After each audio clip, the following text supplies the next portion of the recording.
Richard Nixon sent a picture of himself. The King of Thailand sent a whole book about the King of Thailand.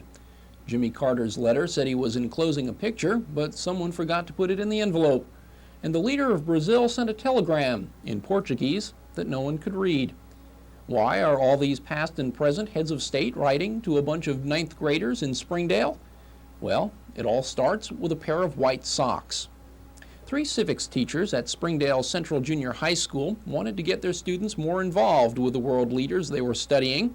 So the teachers suggested sending a pair of socks as a gesture of friendship and goodwill.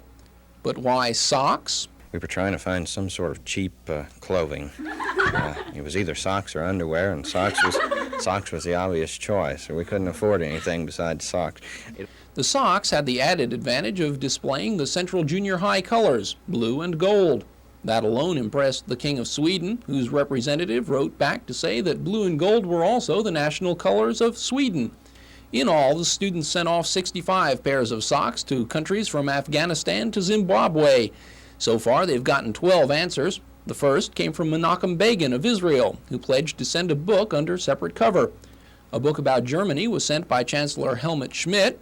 President Reagan hasn't replied yet, but Vice President George Bush sent a bookmark with his seal of office, which is also blue and gold.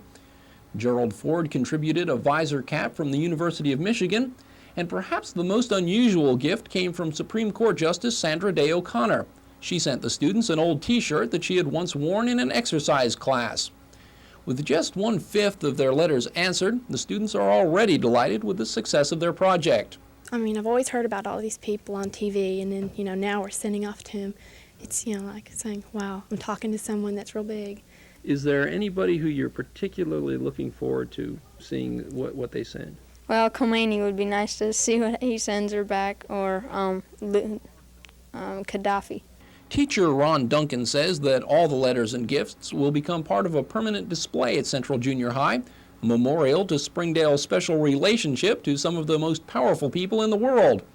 As for the socks, well, it remains to be seen just what becomes of them. In Springdale, this is Steve Voorhees reporting for the News People.